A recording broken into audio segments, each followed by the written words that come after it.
दोस्तों, आज हम आपको शिरडी साईं बाबा की एक ऐसी कथा सुनाने जा रहे हैं जो सिर्फ चमत्कार की नहीं बल्कि जीवन को जीने की कला सिखाने वाली है। यह कहानी उन लोगों के लिए है जो दुख में हैं, जो टूट चुके हैं, जो भगवान से पूछते हैं, मेरे साथ ही ऐसा क्यों? साईं बाबा कहते हैं, सबका मालिक एक है और जो सब्र रखे वही सच्चा भक्त है। शिरडी की उस सुबह में एक अलग ही सन्नाटा था।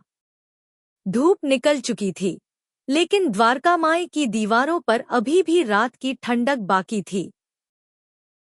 धूनी से उठता हल्का हल्का धुआं हवा में घुल रहा था और उसी धुएं के बीच साईं बाबा अपनी जगह पर बैठे थे, शांत, स्थिर, जैसे समय को भी बांध कर रख लिया हो। उसी समय शिरडी की गली में एक थका हुआ आदमी दाखिल हुआ। नाम था रघुनाथ। कपड़े साफ थे, लेकिन चेहरे पर जीवन की हार साफ दिखती थी। आंखों के नीचे गहरे साए, कदमों में बोझ और मन में एक ही सवाल, मेरे साथ ही सब कुछ क्यों? रघुनाथ कोई बुरा इंसान नहीं था। मेहनत की थी उसने, ईमानदारी से कमाया था, लेकिन जीवन ने उसे वो नहीं दिया जिसकी उसे उम्मीद थी। व्यापार डूब गया था, घर में बीमारी ने डेरा डाल लिया था और ऊपर से कर्ज। ऐसा लग रहा था जैसे हर दरवाजा एक एक करके बंद होता जा रहा हो। जब आखिरी उम्मीद भी साथ छोड़ देती है ना, तब इंसान भगवान के पास नहीं जाता, वो टूटकर भगवान के सामने गिर जाता है। रघुनाथ भी वैसे ही द्वारका माई पहुंचा। भीतर गया, बाबा को देखा और बस वहीं जमीन पर बैठ गया। ना कोई शब्द, ना कोई मांग, बस आंसू। साईं बाबा ने कुछ नहीं कहा, बस उसे देखते रहे। काफी देर बाद बाबा की आवाज आई, बहुत हल्की, लेकिन सीधी दिल में उतरने वाली। रो मत। जो रोता है वो अभी हारा नहीं होता। रघुनाथ ने सिर उठाया। उसकी आंखों में सवाल थे, शिकायतें थीं, दर्द था। बाबा, वह बोला, सब कुछ खत्म हो गया। मेरे पास अब कुछ भी नहीं बचा। साईं बाबा हल्के से मुस्कराए। गलत कह रहा है। बाबा बोले, अभी तेरा विश्वास बाकी है। रघुनाथ कुछ समझ नहीं पाया। उसने तो खुद को पूरी तरह खाली महसूस किया था। उसी दिन से रघुनाथ शिरडी में ही रुक गया। हर सुबह द्वारका माई आता, धूनी के पास बैठता और बाबा को देखता रहता। वो कुछ मांगता नहीं था, बस उम्मीद लगाए बैठा रहता। एक दिन साईं बाबा ने उसे पास बुलाया और बाहर आंगन में लगे एक सूखे से पौधे की ओर इशारा किया। इस पौधे को रोज पानी देना। बाबा ने कहा, लेकिन फल की उम्मीद मत रखना। रघुनाथ को बात अजीब लगी, लेकिन उसने सवाल नहीं किया। दिन बीतते गए।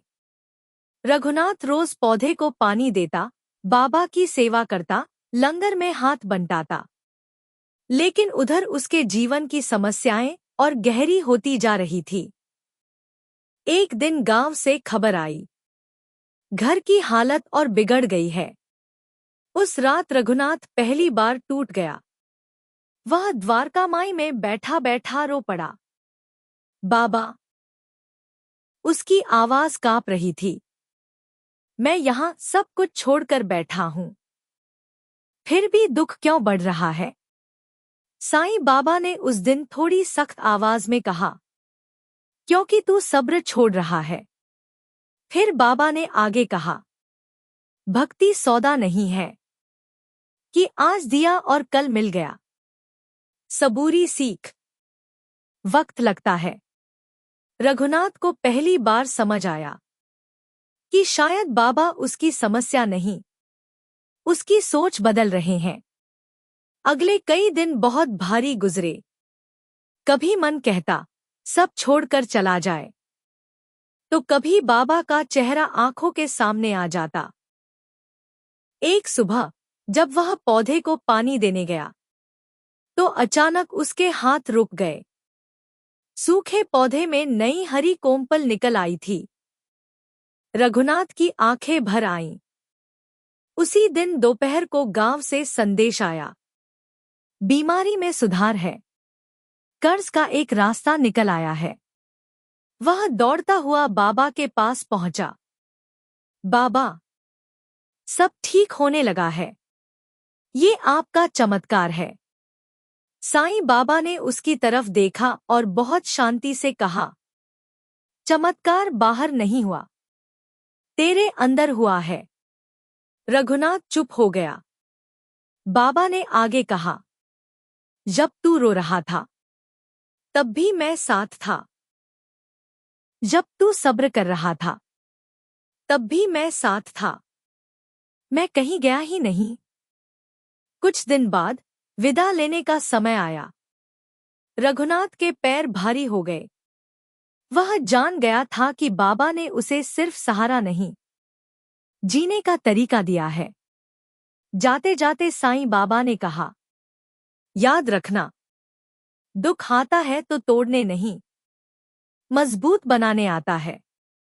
मुझ पर भरोसा रख, मैं हर कदम पर हूं। रघुनाथ ने सिर झुका दिया। आंखों से आंसू गिरे, लेकिन इस बार वो दुख के नहीं थे, वो विश्वास के थे। और कहते हैं, जो एक बार साईं पर भरोसा कर ले, उसका जीवन कभी खाली नहीं रहता। क्योंकि साईं देर से आते हैं, लेकिन खाली हाथ कभी नहीं जाने देते। साईं राम।